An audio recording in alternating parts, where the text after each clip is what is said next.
सोचिए एक ऐसी जियोपॉलिटिकल दुश्मनी की जो दशकों से चली आ रही है, और वो भी ठीक अमेरिका के दरवाजे पर।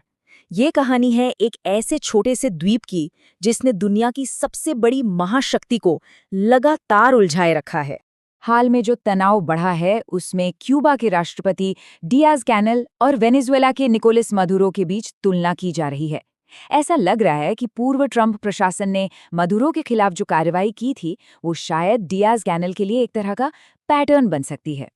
तो सबसे बड़ा सवाल यही उठता है, आखिर ऐसा क्या है कि ये छोटा सा देश अमेरिका के लिए इतना बड़ा मुद्दा बना हुआ है? आज के विश्लेषण में इसी सवाल का जवाब ढूंढने के लिए हमें थोड़ा इतिहास में जाना होगा। तो चलिए शुरू करते हैं। इस कहानी की जड़ें उस नाटकीय क्रांति में है जिसने सब कुछ हमेशा के लिए बदल कर रख दिया। देखिए, 20वीं सदी की शुरुआत में अमेरिका ने क्यूबा पर अपना अच्छा खासा प्रभाव जमा लिया था। फिर बतीस्ता के तानाशाही शासन में तो ये द्वीप अमेरिकियों के लिए एक खेल का मैदान ही बन गया था। लेकिन 1959 में फिडेल कास्त्रो की क्रांति ने इस अमेरिकी दबदबे को चुनौती दी और उसे हमेशा के लिए खत्म कर दिया। और इस क्रांति के पीछे ये तीन मुख्य चेहरे थे: फिदेल कास्त्रो, जो इसके करिश्माई नेता थे, उनके भाई राहुल कास्त्रो, और अर्जेंटीना के डॉक्टर से क्रांतिकारी बने चे गेवेरा, जिनकी तस्वीर आज भी दुनिया भर में विद्रोह का एक प्रतीक मानी जाती है। क्यूबा की ये क्रांति आगे चलकर शीत युद्ध के सबसे खतरनाक मोड़ की वजह बनी। एक ऐसा पल जब दुनिया परमाणु युद्ध के बिल्कुल कगार पर आ खड़ी हुई थी। महज 150 किलोमीटर। सोचकर देखिए, फ्लोरिडा से क्यूबा की ये मामूली सी दूरी ही थी जिसने सोवियत संघ के साथ खड़े इस नए देश को अमेरिका के लिए एक सीधा और बहुत बड़ा खतरा बना दिया था। तो ये संकट बना कैसे? देखिए, अमेरिका लगातार कास्त्रो को सत्ता से हटाने की कोशिश कर रहा था। अपनी सुरक्षा के लिए कास्त्रो ने सोवियत संघ से मदद मांगी।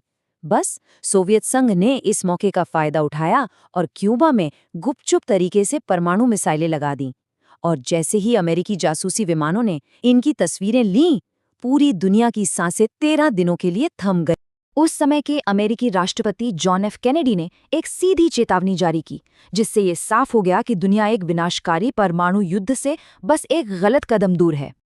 खैर, आखिरकार कूटनीति की जीत हुई। सोवियत संघ ने मिसाइलें हटा ली, जिसके बदले में अमेरिका ने क्यूबा पर कभी हमला न करने का वादा किया। इस संकट ने कास्त्रो की सत्ता को तो और मजबूत कर दिया, लेकिन इसने दशकों की अमेरिकी दुश्मनी पर भी मोहर लगा दी।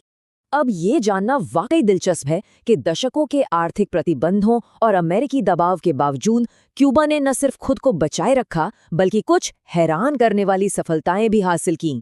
क्यूबा की सबसे बड़ी उपलब्धियों में से एक है उसकी सार्वजनिक स्वास्थ्य प्रणाली। जरा सोचिए, वहां प्रति 1000 लोगों पर डॉक्टरों की संख्या अमेरिका से कहीं ज्यादा है।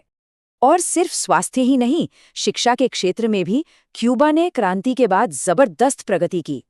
वहां की साक्षरता दर दुनिया में सबसे ऊंची दरों में से एक होने का दावा किया जाता है। क्यूबा की दूसरी उपलब्धियों में लंबी जीवन प्रत्याशा, बच्चों की कम मृत्यु दर और यहाँ तक कि अपने खुद के कोविड-19 टीके बनाना भी शामिल है। और ये सब कुछ एक ऐसे देश ने कर दिखाया जो दशकों से आर्थिक अलगाव झेल रहा था। अब कहानी को 21वीं सदी में लाते हैं, जहां अमेरिका क्यूबा नीति में बहुत ही नाटकीय और तेज उतार चढ़ाव देखने को मिले हैं। ओबामा प्रशासन के समय ऐसा लगा कि रिश्ते सुधर रहे हैं, दूतावास फिर से खोले गए और दशकों बाद किसी अमेरिकी राष्ट्रपति ने क्यूबा का दौरा किया। लेकिन इसके ठीक उलट ट्रंप प्रशासन ने इस नीति को पूरी तरह से पलट दिया और अधिकतम दबाव की रणनीति अपनाई।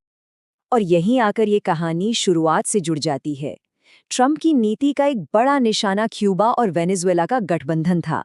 वेनेजुएला से क्यूबा को मिलने वाली तेल की सप्लाई रोक दी गई और रिश्ते एक बार फिर से पुराने बर्फीले दौर में पहुंच गए। तो आखिर में सवाल यही बचता है, क्या अमेरिका और क्यूबा हमेशा संघर्ष और सुलह के इस चक्र में फंसे रहेंगे, या फिर इस जटिल और पुराने रिश्ते के लिए एक नई सुबह की उम्मीद की जा सकती है? ये एक ऐसा सवाल है जिसका जवाब शायद भविष्य ही देगा।